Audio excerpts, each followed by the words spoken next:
Welcome to my channel Lucky Smiley official. So మీరు అందరు thumbnail చూసే ఉంటారు. సో నేను ఇచ్చే కంటెంట్ మీకు ఎలా యూజ్ అయ్యిందో ఈ వీడియోలో చూసేయండి. సో బీ ఫార్మసీ గురించి నేను చెప్తున్నాను అనమాట. అసలు బీ ఫార్మసీ అంటే ఇంటర్మీడియట్ అయిపోయిన తర్వాత బైపీసీ వాళ్ళు చేయొచ్చు, ఎంపీసీ వాళ్ళు చేయొచ్చా అని చాలామంది క్వశ్చన్ ఉంటుంది. సో ఎంపీసీ వాళ్ళు కూడా ఖచ్చితంగా బీ ఫార్మసీ చేయొచ్చు. ఎంపీసీ వాళ్ళకి ఏమైనా కష్టం ఉండిద్దా బీ ఫార్మసీ చేయడానికి అని మీరు అనుకోవచ్చు. సో ఎంపీసీ వాళ్ళకి అంత కష్టం ఉండదు. ఫస్ట్ ఇయర్లో వాళ్ళకి విడిగా సబ్జెక్ట్ ఉంటుంది, అనాటమీ అవి నేర్చుకోవడానికి. సో అంత ప్రాబ్లం ఏమి ఉండదు అనమాట. సో డోంట్ వెరీ, ఎంపీసీ వాళ్ళు ఎవరైనా బీఫార్మసీలో జాయిన్ అవ్వాలి అనుకుంటే. సో ఎంసెట్ కోచింగ్ అయిపోయిన తర్వాత ఎంసెట్ రాస్తారు కదా చాలామంది. ఎంసెట్ రాసిన తర్వాత త్రూ వాళ్ళకి వచ్చిన ర్యాంక్ని బట్టి వాళ్ళ కాలేజెస్ డిసైడ్ అయ్యి సో బైపీసీ అయిపోయిన తర్వాత ఆర్ ఎంపీసీ అయిపోయిన తర్వాత జాయిన్ అవుతారు అనమాట. సో బీఫార్మసీకి ఏంటంటే చాలామంది చాలా అన్ఫార్చునేట్గా వస్తారు. లైక్ చాలామంది డాక్టర్ అవుదామని చెప్పి నీట్ కోచింగ్ ప్రిపేర్ అయిన వాళ్ళకి ఎక్కువగా ర్యాంక్ రాక సో బీఫార్మసీకి వస్తారనమాట.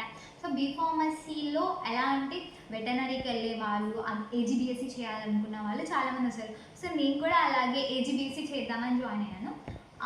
నెక్స్ట్ దాని ముందు కరోనా అనమాట. సో మేము ఎంసెట్ కోచింగ్ కూడా తీసుకోలేదు. సో మా ర్యాంక్ తగ్గిపోవడం వల్ల బీఫార్మసీ అన్ఫార్చునేట్గా జాయిన్ అవ్వాల్సి వచ్చింది. సో బీఫార్మసీ వల్ల యూజెస్ ఏంటి, డిసడ్వాంటేజెస్ ఏంటి, శాలరీ ఇంక్రిమెంట్స్ ఎలా ఉంటాయి నేను ఈ వీడియోలో చెప్తాను అనమాట. బీఫార్మసీ నేను 4 ఇయర్స్. సో ఫార్మ్ డి కూడా ఉంటుంది అనమాట. ఫార్మ్ డి వచ్చేసరికి 6 ఇయర్స్. బీఫార్మసీ ఏంటంటే 4 ఇయర్స్ స్టడీ అయిపోయిన తర్వాత కొన్ని కాలేజెస్లో ముందే ప్లేస్మెంట్స్ వస్తాయి. Industry type jobs and medical coding type jobs ఉంటాయి అన్నమాట. సో ఇండస్ట్రీలో జాబ్ ఎలా ఉంటుంది అండ్ మెడికల్ కోడింగ్ జాబ్ ఎలా ఉంటుంది అంటే, ఫస్ట్ ఇండస్ట్రీలో వచ్చేసరికి మనము ఆల్మోస్ట్ 8 hours నుంచోనే ఉండాలి, కన్ఫర్మ్గా నుంచొని ఉండాలి. అంటే కొన్ని ఆఫీసెస్లో ఎట్లుండి కొన్ని కంపెనీస్లో ఎలా ఉంటాయంటే అంటే 50% నుంచి ఉండాలి, 50% నుంచోరు మోస్ట్లీ.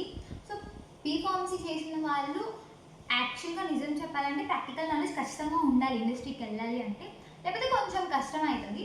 ఎట్లనో వెళ్ళినాక ట్రైనింగ్లో వాళ్ళు నేర్పిస్తారు కాబట్టి సో పెద్ద ప్రాబ్లం ఉండదు. బట్ ప్రాక్టికల్ నాలెడ్జ్ ఎక్కువ ఉండాలి. మెడికల్ కోడింగ్ చేసే వాళ్ళకి ఏంటంటే అనాటమీ మీద అండ్ ఫిజియాలజీ మీద గ్రిప్ ఉండాలి. మెడికల్ కోడింగ్ చేయాలి అనుకున్న వాళ్ళు ఏం చేయాలో నేను చెప్తాను, నెక్స్ట్ అప్కమింగ్ వీడియోస్లో నేను చెప్తాను అనమాట.